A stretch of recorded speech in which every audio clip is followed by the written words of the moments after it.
ဒီနေ့ Microsoft Excel lesson 6ကိုလေ့လာကြရအောင်ကိုယ့်ရဲ့ Microsoft Excel file ကိုကျွန်တော် double click နဲ့ဖွင့်လိုက်ကြမယ်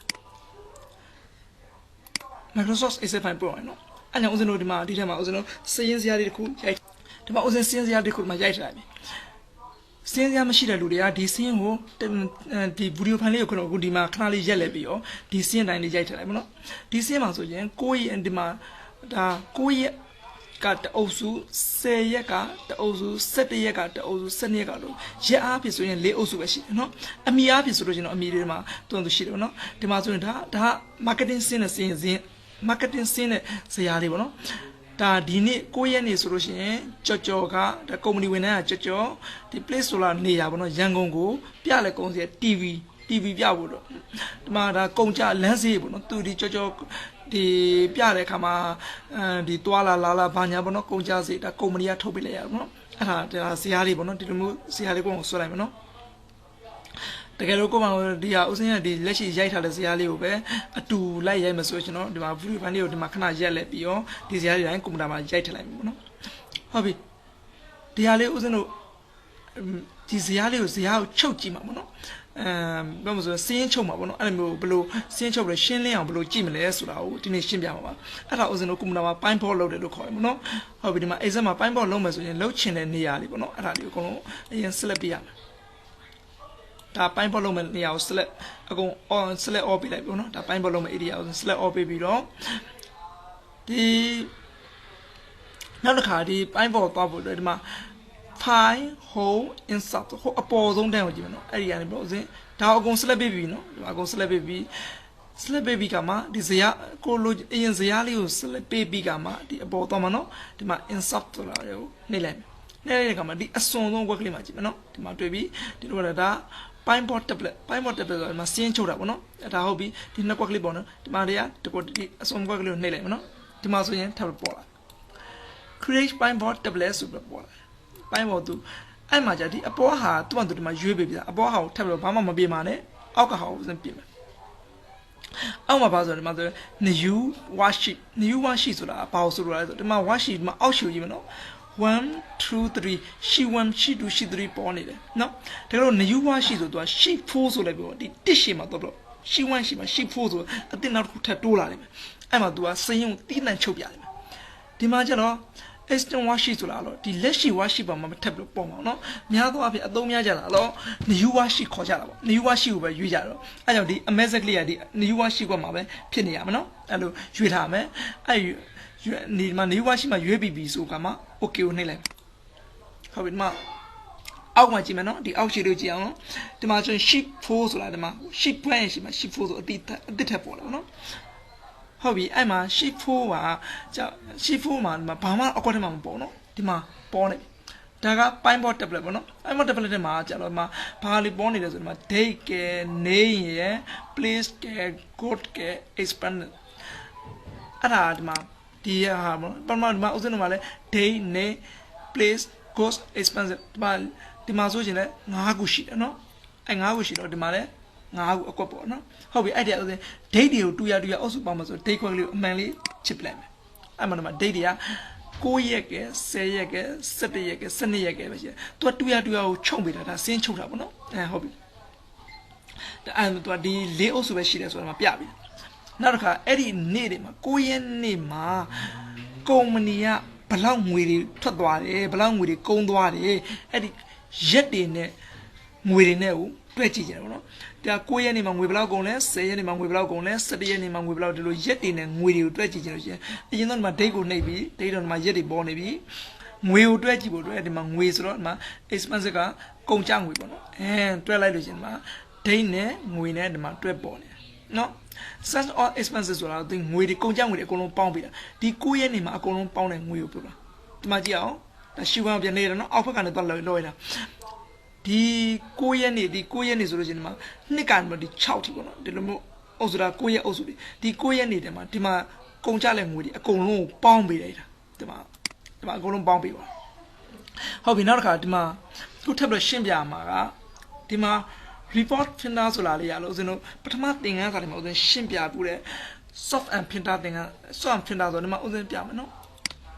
ပထမသင်ခန်းစာထဲမှာဦးဇင်းဒီမှာရှင်းပြထားတယ် soft and ပြင်တာဆိုတော့ဟောဒီကိုကလေးကြောင့်ဦးဇင်းရှင်းပြပေးတာပါအကယ်၍အရင်သင်ခန်းစာလေးကိုမကြည့်ရသေးဘူးဆိုရင်ဦးဇင်းဒီအကောင့်မှာဝင်အကောင့်လာပြီးတော့အရင်သင်ခန်းစာလေးကိုလေ့လာလို့ရပါတယ်နော်အရင်သင်ခန်းစာလေးမှာအဲ့ဒါဒီ soft and ပြင်တာမှာရှင်းပြပေးတာဖြစ်တဲ့အတွက်ဒါကိုအရင်ဦးဇင်းတို့အထူးရှင်းပြစရာမလိုတော့ပါဘူးဒီမှာနောက်တစ်ခုကြတော့ဒီမှာ column label နဲ့ row label ဒါလေးနှစ်ခုကဒါအစ်စ်ပေါ့နော်ဒါတော့ value ဒါပေါင်းခြင်းအကုန်လုံးတန်ဖိုးတွေကိုပေါင်းပြတာဟုတ်ပြီဒီမှာ row label ဆိုတာဘာလို့ဆိုလို့ဟောဒီဒါ row ဆိုတာဒီဘေးရဟာလို့ဒါ row လို့ခေါ်တယ်နော် row 1 row 2 row 3 row 4 row 5 row label ဦးဇင်းတို့ဒီမှာ row label ရွေးထားခြင်းဒီလို row လိုက်ပဲပြအောင်နော် column label ရွေးထားရင်ဒီလိုပေးလိုက်ပြမယ်ဟုတ်ပြီဒီကုန်ကြငွေတွေကိုဒီလိုအခုတိုင်းပြလာတာ date နဲ့ပြလာဘယ်လိုဆိုတာဒီ date ကို row ထဲမှာရွေးတာဒီမှာ date ကလေးဦးဇင်းမှာ column ဘက်ကိုရွှေ့လိုက်မယ်ဒီမှာ row label တဲ့ date ကလေးဦးဇင်းမှာမောက်ကလေးနဲ့ဆွနေပြီးဘေးလေးကိုမှာဆွဲရွှေ့လိုက်မယ်နော်ဒီမှာ column ဘက်မှာလွှတ်လိုက်ဒါဆိုရင်မှာဘေးလိုက်ကလေးပြပြီနော်ဒီမှာဆိုရင်9ရက်12လ2019ကကုန်ကြငွေဒီလောက်ရှိပါလေဒီရက်မှာ10ရက်ကျတော့ဒီလောက်ရှိပါတို့တော့ဘေးလိုက်ပြပါနော်နောက်ကဒီကောင်လေးကိုလက်ကလေးနဲ့ပြန်ဖြည့်မယ်ဖြည့်လိုက်ပြီးတော့ဒီမှာပြန်ပြီးတော့ရိုးလေးကိုဆွတ်ထည့်လိုက်မယ်ဆိုဒီလိုအထက်အောက်ပြန်ပါနော်ဒါကိုကြည့်ချင်တဲ့ပုံစံမျိုးလေးကိုဒီကနေပုံစံတော့ပြောင်းလို့ရတယ်ပေါ့နော်နောက်တစ်ခုဆက်ရှင်းပြမယ်နောက်တစ်ခုကဘာလဲဆိုတော့ဒီအမီပေါ့နော်ဟုတ်ပြီဆိုဒီနာမည်တွေကိုဒီမှာအမှန်ချစ်ပေးလိုက်တဲ့အတွက်ဒီမှာအမီတွေပေါ်လာတယ်ဒီအောင်အတွက်ပေါ့အောင်အတွက်ကုမ္ပဏီကကုန်ချသွားတဲ့ငွေကအောင်ဒီအလုပ်လုပ်တဲ့အတွက်တော့ကုမ္ပဏီကထုတ်ပေးလိုက်တဲ့ငွေကဘယ်လောက်ရှိသလဲအေးဘယ်လောက်ငွေကကုန်ချတဲ့ငွေကဘယ်လောက်အဲ့မျိုးလူတွေအမီတွေနဲ့ငွေတွေကိုသိချင်လို့ရှိရင်ဘယ်လိုလုပ်မလဲဆိုတော့ဒီ name ကိုအရင်ရွေးထားမယ်နော်ကိုအရင်ပေါ်ချင်တာကိုအရင်ရွေးထားမယ်ရွေးလိုက်ပြီးတော့ဒီမှာငွေကြေးကိုကုန်ကြငွေကိုနှိပ်လိုက်တဲ့အခါမှာပေါ်လာပြီနော်အောင်အတွက်ကဒီမှာဒီလောက်ကုန်တယ်အေးအတွက်ကဒီလောက်ကုန်တယ်ကြော့အတွက်ကသူကကုန်ကြငွေနဲ့လူနာမည်နဲ့ကုန်ကြငွေသူတွဲပြီးတော့ဒီနောက်ခါအောင်ပြခဲ့တဲ့ကုန်စီတွေကဘာတွေလဲအေးပြခဲ့တဲ့ဒီလူနာမည်လေးနဲ့ကုန်စီနဲ့တွဲကျင်လို့ရှိရင်ဒီကုန်ကြငွေကိုဖြုတ်လိုက်မယ်ကိုဆိုတာဟာကိုနှိပ်လိုက်မယ်ဒါဆိုရင်အောင်အယောင်ပြခဲ့လား DVD တစ်မျိုးတည်းပါအေးက DVD နဲ့ TV နှစ်မျိုးဒါမျိုးဆိုသူ့တွဲပြီးတော့နော်နောက်တစ်ခါအောင်က DVD ပြလာဟုတ်ပြီဘယ်နေရာမှာပြခဲ့တာလဲအဲ့လိုနေရာဒေသလေးနဲ့မှာသူထပ်တွဲကျင်လို့ရှိရင်ဒီမှာနေရယ် cost care ဘေးက place ဆိုလိုက်တော့ထပ်နေလိုက်ချင်းအောင် DVD ပြခဲ့တာပြည်နဲ့ရန်ကုန်မှာသူဒီ marketing ဆင်းခဲ့တာပါတဲ့ဒီ DVD ဆက်ကိုပေါ့နော်အေးကတော့ဒီ DVD ကိုကြာတော့ Mandalay မှာတော့ marketing ဆင်းပြီးတော့ TV ကိုလည်း Mandalay မှာအေးဆင်းကြတာ Mandalay မှာပဲเนาะဒီ TV နဲ့ DVD ပေါ့နော်နောက်ကကြော်ကွန်ပျူတာတော့သူရန်ကုန်မှာဆင်းတယ် DVD ကိုတော့သူတောင်ကြီးမှာလည်း marketing ဆင်းတယ်ရန်ကုန်မှာလည်း marketing ဆင်းတယ် TV ကိုတော့ရန်ကုန် marketing တို့မျိုးသူတွဲပြီးဒီဆင်းချုပ်ပြီးတော့เนาะဟုတ်ပြီနောက်တစ်ခါဒီအောင်ကဒီပြခဲ့တဲ့ကုန်စီအမိလည်းသိပြီအောင်လည်းသိပြီနေရာလေးဒီနောက်ကငွေကြေးပါအောင်တော့ကဘလောက်ကုန်လဲထပ်ပြီးသိချင်လို့ရှင်ဒီမှာငွေကြေးကွက်ကလေးကိုထပ်ပြီးအမှန်ချစ်လိုက်မယ်တခါလေးတန်းပြနော်အောင်ရဲ့အကုန်လုံးအောင်တော့ကုန်ကြငွေကဒီလောက်ဖြစ်ပါတယ်နော်ပြေမာတော့သူဒီဗီဒီယိုပြတော့4000ကုန်တယ်ရန်ကုန်မှာတော့4000 2000ကုန်တယ်အဲ DVD အတွက်ကုန်4000နဲ့8000နဲ့2000ပေါ့နော်အဲလိုဖြစ်ပါလေဆိုတော့ဒီမှာသူမှသူပြပေးတယ်အေးကလည်းဒီမှာဒီလောက်ကုန်တယ်ဆိုတော့သူတခါလေးပေါင်းပေးတယ်နောက်က date တွေပါထပ်တွဲချင်လို့ရှိရင်ဒီမှာ date ကွက်ကိုထပ်ပြီးတော့နှိပ်ပြလိုက်ပါဒီDVD ကိုပြင်မာတော့ပြခဲ့တဲ့နေ့ကဒီနေ့ရန်ကုန်မှာဒီနေ့အဲ့လိုသူကထပ်ပြနော်နောက်တစ်ခါထပ်ပြီးတော့ဦးစင်းတစ်ခုထပ်ပြီးတော့ဒီမှာဒီ name ဆိုတာအမည်နဲ့ပစ္စည်းတွေပေါ့နော်နောက်အဲ့အမည်ရဲ့ပစ္စည်းတွေသူကုန်းကြောင်ဝင်တွေခဏဖျောက်ထားလိုက်မြန်ဖျောက်ခြင်းဒီကအမှန်ချစ်လေးကိုသာဖျောက်လိုက်တော့ပြောက်သွားတယ်နောက်တစ်ခါဦးစင်းတို့ဒီဖင်တာအကြောင်းလေးကိုနည်းနည်းထပ်ပြောပြမယ်ဒီ date ဆိုတဲ့အကောင်လေးကိုဖင်တာလုပ်ချင်လို့ရှိရင်ဒီ date လေးကိုလက်ကလေးနဲ့ဖိလဲပြီးတော့ဟောဒီ report ဖင်တာဒီပေါ့ report ဖင်တာဆိုဒီကွက်လေးကိုထည့်လိုက်မှာနော်ဟောဒီမှာ date ပြီးမှ all လို့ရေးထားတယ်အဲ့ဒါဦးစင်းထပ်ပြောင်းမယ်ဒီအောက်လို့စိုက်နေမြားလေးကိုတစ်ချက်နေလိုက်မယ်အဲ့မဟုတ်ပြီအဲ့ကနံပါတ်မှာ9ရက်နေ့မှာတဲ့9ရက်နေ့တစ်ခုတည်းကိုသုံးမယ်ဒီမှာ9လေးကိုဒီဓာတ်လေးကို select ပြီး okay နိုင်မယ်နော်အဲ့ဆိုဒီမှာ9ရက်12လ2019ကပြတော့ဒီ Kumuda ye, DVD ye, phone ye, TV ye, Limu go marketing company alone I made. Kumuda look at Luala on bar. Kumuda look at Tontoma, DVD look at on bar. The phone marketing look at Mimi Bono. TV look at Church ye, behind Nataka D Lurine a two through a local near but tablet chicken in Holman near place called Manchester agenda. The Kumuda marketing look at Lua. Tonton, Pamalo Cado, Town Jima, Tamosa, Saint Choliano. Doesn't go out on the Bono, the Papa Wallaby, Mandagero, the Pine Bot, the Log Maca, Saint Miai Cholia, go Yanshi, the road, Miai, Don Yabare, was in Globia Lighter, Suria, Toto, the Papa Wallaby. Not cool tableau than Shibia, Picha, no? Picha, Jalo, come, not cool, Mao, ship to cook the Urano, ship to the Urabi. The picture of the ponytail about the company locally body, them alumuri, the science art, Kuma, company locally body, Bima, taking out to the ponytail in my picture. I will picture you, you like the a code my body, a cookumada, my shida, go taking up Pembenia, my ponytail, my picture, my picture, go divided, my ship, Kumango, Lugenia, dollar Yubo. Was the animal? The animals, yeah, so that if you only be a lunga, so that the logo, no, the alley was in my certain. So then my pong a givian, the pony on the chong, no, chong, you know, the pony, the Apollo, the pong blue chong, the merely the upon dinner, upon an ice, outload was sweat chong, no. How do I? My pony, no? The alley, tableau, Natasha.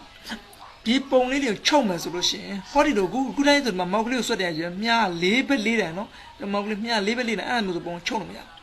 As you know, show my year. The bone chomia, how do I suck lady? Down limb as a exactly live Mowgli so that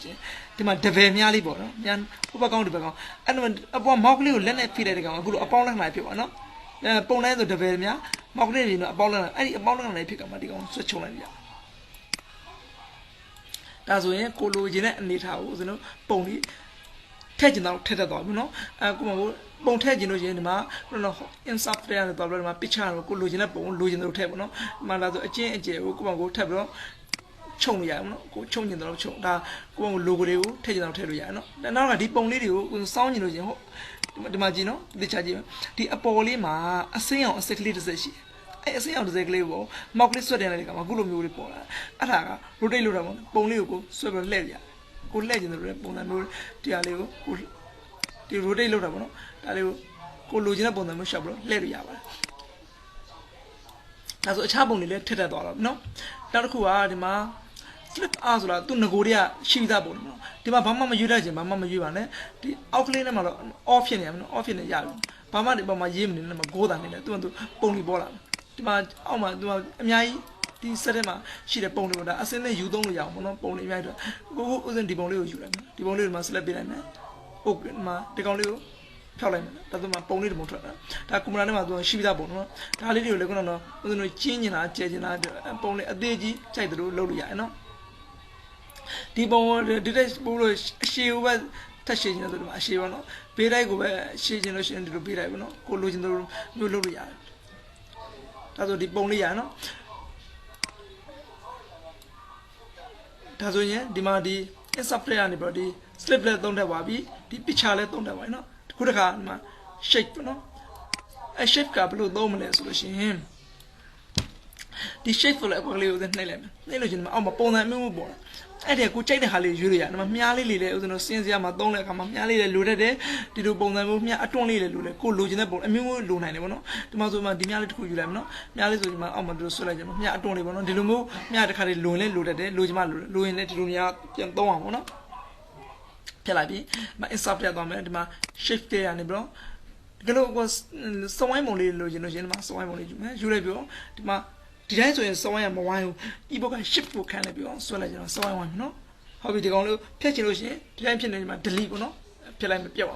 And Safia Dobronoka, ship out the cool man. The cool libono, the cool you have a weird, no, so no. The Lama was no a median nemedy, Chesari Yaria, the Ayaria. The Siam no.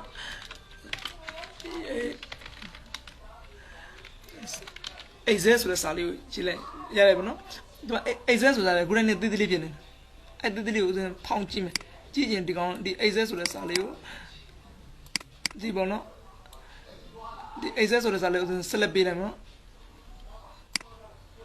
်ဒါ exam select ဖြစ်ပါနော် select ဖြစ်သွားလို့ရှိရင်ဒါ exam လေးဒီမှာဒီတိုင်းလေး select လေးဖြစ်နေနော် select ဖြစ်သွားတဲ့အခါမှာဘာလို့လုပ်မလဲဆိုဦးဇင်းဒီမှာ home နဲ့ကိုသွားမယ်ဖိုင်ရနေပေါ့ဒီမှာပြီးမှာ home ရှိတယ် home တော့ဒီမှာအရွယ်စားကိုကြိုက်တဲ့အရွယ်စားကြည့်ရနော်20 24 28 36ကိုကြိုက်တဲ့အရွယ်စားမှာ36ဆို36လောက်ကြည့်ပေါ့နော်ပြီး insert တော့နော်ဒါ insert ငကိုနေရာပြန်သွားတကယ်လို့ဒီဟာကိုဒီတဲ့စလုံးလေးတွေကိုပါပုံစံလေးဖောက်နေပါလေပြောင်းကျင်လို့ရှိရင် format ဆိုတာကွက်ရှင်ဒီမှာအပေါ်ဆုံးမှာနော် file home insert အဲ့ဒီအကွက်ထဲမှာဟိုဒီမှာအစွန်းဆုံးကွက်မှာနော် format ဆိုတော့ကွက်ရှင်အဲ့ format တော့သွားလိုက် format တော့ဒီစလုံးတွေကိုကပြောင်းကျင်ဒီမှာအမျိုးမျိုးပြောင်းလို့ရနော်ဒီမှာကြိုက်တဲ့ပုံလေးပြောင်းရဒီမှာနောက်ပြီးတော့ဒီအောက်ကလေးထပ်ပြီး select ပေးလိုက်ရတယ်ဆိုပြီးကိုလိုချင်တဲ့ပုံလေးအောက်မှာလည်းထပ်ပြီးပြောင်းလို့ရနော်အပြားထဲမှာအပြားဆုံးလို့သိရင်ပေါ့အနီဆုံးတဲ့ပုံပေါ့နော်ဒီလိုမျိုးဆိုရင်ကိုကြိုက်တဲ့လိုလေးပြောင်းလို့ရတယ်ဒီဟာလေးကိုနောက်ကဒီ access ဆိုတာအလဲကောင်တက်တယ်ဥမှာထားခြင်းတယ်ပေါ့နော်အဲ့ဘယ်လိုပြောင်းမလို့ဆိုရင်ဒီအပေါ် file ပေးရမှာ home နဲ့တော့မယ် home နဲ့ဆိုတော့ဒီမှာ alignment လေးတွေဥစဉ်အလဲကောင်ရွေးရချင်တာအလဲကြအောင်နော် format နဲ့ပြန်သွားမယ်နောက်ကကာလာကြီးပေါ့ဒီနောက်ကကာလာဥစဉ်အယောင်ပြန်ပြောင်းကြည့်ရင်သွားလိုက်မယ်အယောင်လေးကိုကြိုက်တဲ့အယောင်လေးပြောင်းလိုက်ရနော်ဒီလိုမျိုးပြောင်းလို့ရ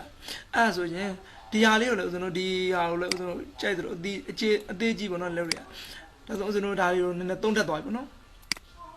insert ရနေပါဒီ shape ကိုလည်းသုံးထပ်သွားရင်တော့ဘယ်လောက်ဆိုရင်ဒါဆိုရင်အဲ့ဒီနောက်တစ်ခုထပ်သုံးပြပါနော် shape တော့ဒီမှာ smart ဒီပုံနဲ့ smart ကိုပြောရင်ဒီမှာနည်းနည်းပြောပြအောင်ဒီပုံလေးတစ်ခုနဲ့တစ်ခုလည်းထပ်လို့ရတယ်နော်တစ်ခုနဲ့တစ်ခုထပ်ရအဲ့လိုမပေါ်တော့ဘူးဒီလိုမျိုးပျောက်သွားပါနော်ပျောက်သွားခြင်းဒီပုံမှာ mouse တစ်ချက် click လိုက်လို့ရှိရင်ဒီရှေ့နောက်တွေကိုဒီမှာတော့လို့ရနော် bring to from I'm a bit အဲ့တော့တစ်ခုမဟုတ်တစ်ခုအဲ့ shop ကိုရွေးကြရခြင်းသူကပေါ်တယ်နော်အဲ့မျိုးပေါ့နော်ကိုပေါ့ကိုအဲ့ကန်ကတော့နှစ်ခွက်ထည့်ရတယ်ဒီမှာထပ်ပြအောင်မယ်ဒီမှာ bring to from bring to back အဲ့ကန်ပေါ့ကိုက select ပေးထားတာကိုမှန်လို့ရှိရင်တော့တခါလေးရွေးရပေါ့နော်မမှန်လို့ရှိရင်ကိုပေါ့ကိုရမ်းလုံးမယ်ဆိုလို့ရှိရင်တော့အဲ့ဒီနှစ်ခွက်ထည့်ရတယ်ပေါ့ shop လို့ရှာလိုက်လို့ရှိရင်ဒါအဆင်ပြေပါမှာနော်ဒါပုံလေးရှေ့နေနောက်တွေထပ်ပြီးပြင်လာအောင်နောက်တစ်ခါခု smart arc ဘာတော့မလဲဆိုဒီ smart arc တွေကတော့အဓိကဒီပုံလေးဆိုဥပမာဆိုဒီကလေးတစ်ခုယူလိုက်မှာဒီမှာအများကြီးပဲရှိတယ်ဒီ smart arc ထဲမှာသူ့အများကြီးပြတာနော်ဒီပုံလေးတစ်ခုယူမှာ okay ပေးလိုက်မယ်နော်ဒီမှာဒါလေးကဘာမှတော့ဥပမာဆိုလို့10တန်းတော့ဆိုတာ9တန်း10တန်းတော့ဆို chemistry မှာဆိုရင်ဒီလိုမျိုးပုံလေးတွေခဏခဏတွေ့ရတယ်နော် molecule ပုံလေးပေါ့နော်အဲ့မျိုးလေးဆိုရင်ဒီ molecule ပုံလေးတွေဆိုဒါမျိုးလေးနဲ့ပဲပြတာများတယ် cell လေးတွေဆိုရင်ဒါလိုမျိုးလေးနဲ့ပြတယ်ဒီလိုဟာမျိုးတွေသုံးမှာဆိုဒီကနေမလာပြီးတော့လောက်ရတယ်နော်ဒါတွေကိုကိုချက်အယောင်လေးလက်ကြိုက်သလိုပြောင်းလို့ရတယ်ဟုတ်ပြီဒီအထက်မှာစလုံးလေးတွေကိုလည်းကိုကြိုက်တဲ့စလုံးပေါ့နော်ဒီဟာလေးတွေမှာ test လုပ်နေရမှာကိုကြိုက်တဲ့နေရာကိုရေးလို့ရတယ် A ပေါ့နော်အဲဒီမှာဆို A လို့ရေးမယ်ဒါလို့ဒီအောက်ကဟာကိုဥစဉ်ထပ်ပြီးပြောင်းပေါ့နော်ဒါဆိုရင်ဥစဉ် B လို့ရေးမယ်ပေါ့နော်B ဒါကိုယ့်ဘာကိုဒီမှာ test ဆိုတာဟာလေအများကြီးဥစဉ်လို့ရေးလို့ရတယ်ဒီဟာလေးတို့လည်းဥစဉ်တို့ဒါအယောင်အမှုဒီမှာချင်းလို့ရအောင်နော်ကိုလိုချင်တယ်လို့အယောင်မျိုးရောင်စုံနဲ့ချင်းလို့ရတယ်တမျိုးလည်းဒီမှာလည်းဆိုချင်တယ်ဒီပေါ်တော့ဘလူးဖောင်းချအဲ့မျိုးကိုပေါ့ကိုဒီမှာစိတ်ကြိုက်ပြင်လို့ရဒီကနေထပ်ပြီးတော့လည်းပြင်လို့ရအခြားပုံစံမျိုးလေးတို့ပြောင်းလို့ရနော်ဒါဒီကတော့တကယ်လို့မလိုချင်ဘူးဆိုလို့ချင်းဒီအပေါ်မှာအကုန် select ပေးထားတဲ့အချိန်မှာအကုန်လုံး delete နှိပ်လိုက်ပေါ့နော်အကုန်ပျောက်သွားတယ်နောက်က insert ထည့်သွားမယ်ဒီ smart အထက်မှာထည့်ယူမယ်နောက်တစ်ခုထည့်ပြမယ်နော်နောက်တစ်ခုထည့်ယူပြမယ်နောက်တစ်ခုကဘာပုံလေးယူပြမလဲဆိုလို့ရှိရင်ဒီအောက်မှာသူကရွေးစရာအများကြီးမှာရှိတယ်နော်ဒီဆိုတော့ဒါတစ်ခုရွေးပါမယ်ရွေးလို့ဒီမှာ okay လိုက်မနော်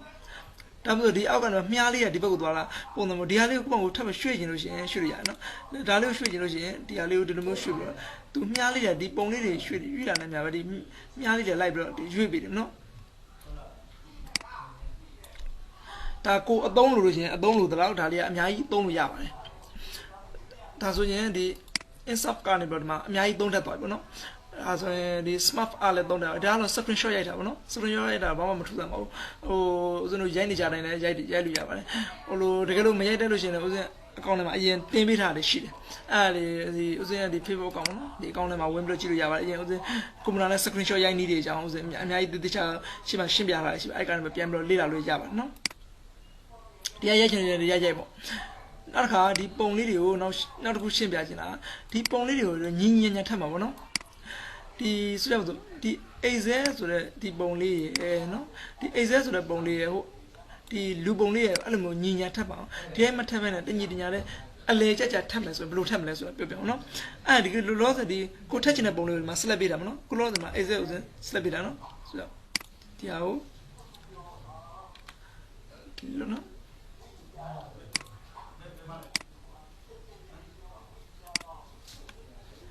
ဒီ Excel ဆိုတဲ့ဟာလေးကိုဥစဉ်ဒီမှာ select ပေးနော်ဒီမှာ select ပေးဆိုဒီလိုမျိုးပေါ့အဲ့ဒီ Excel ဆိုတဲ့ပုံလေးဒီလူနဲ့ထက်ချင်တာနော် Excel ကို select ပေးလူနဲ့ထက်ချင်တယ် Excel ကိုအရင် select ပေးတာမယ် keyboard ကနေဥစဉ်တော့ဘာနဲ့ရမယ် control key ကိုနှိပ်မယ်နော် control key ကိုနှိပ်ပြီးတော့လူကိုထပ်ပြီးနှိပ်လိုက်မယ်ဒါဆိုရင်နှစ်ခုစလုံး select ဖြစ်တယ်နော်အကယ်၍ control ကိုမနှိပ်ပဲလို့ဆိုဒီမှာ Excel ကိုနှိပ်တယ်လူသွားနေတယ်ဒီမှာလူနော်ဒီလူကိုသွားနှိပ်လို့ရှိရင်သူကတစ်ခုပဲသူကပြသူကလူက Excel ကိုနေတာမယ်လူသွားနေချင်း Excel select ကပြောက်သွားမယ်နောက်က Excel ကိုပြန်နေလူက select ကပြောက်အဲ့နှစ်ခုစလုံးတစ်ခါလဲ select ပြီးချင်း keyboard က control ကိုတွဲနေတာ control နှိပ်ပြီးမှနောက်တစ်ခု select ပြီးလာမှဖြစ်အောင်နော်အဲ့မှာဒီဟာလေးနှစ်ခုကိုအလိုလျောက်ထပ်မှာပေါ့နော်ဘယ်လိုထပ်မလဲဆိုလို့ရှိရင် format နဲ့တော့နော် format နဲ့တော့ဒီနှစ်ခု select ပြီးမှသွားမှာနော်ဒီမှာ format ကိုတက်သွားမယ်သွားလို့ဒီမှာ align version အဲ့ align ကနေပြီးဒီမှာ click အောင် center လေးယူလိုက်မယ်အလဲထပ်ပါနော်နောက်က align နဲ့ထပ်သွားမယ် middle ပေါ့အလဲ automatic အဲ့မဖြစ်ပါနော်အဲ့ကောင်မှာဦးဇင်းတို့ဒီမှာထက်လာဒါလည်းဒီမှာရှေ့နေနောက်တွေလောက်လို့ရှိရင်ဒီဟာဒီဘက်ကနေဦးဇင်းတို့ bring forward bring backward ဆိုရှိအဲ့ကနေရှေ့နောက်တွေဦးဇင်းတို့ပြောင်းလိုက်ရတယ်နော်ဟုတ်ပြီဒါဆိုရင်ဒါတော်တော်များများဒါဆိုသဘောပေါက်သွားတော့ပါပြီဒီနေ့လည်းအခြေခံ22မိနစ်တောင်ကြာသွားပြီဆိုတော့ဒီမှာလည်းနားကြရအောင်နောက်အခြားဘောနော်အခြားသင်ခန်းစာတွေကိုတော့ဆက်ပြီးတင်ပေးပါမယ်နော်အခြားသင်ခန်းစာတွေကိုလေ့လာခြင်းလို့ပဲဖြစ်ဖြစ်တာမဟုတ်အရင်မလေ့လာသေးတဲ့သင်ခန်းစာလေ့လာခြင်းလို့ပဲဖြစ်ဖြစ်ဥစဉ်ဒီ Facebook ကောင်မှာလာရောက်ပြီးတော့လေ့လာနိုင်ပါတယ်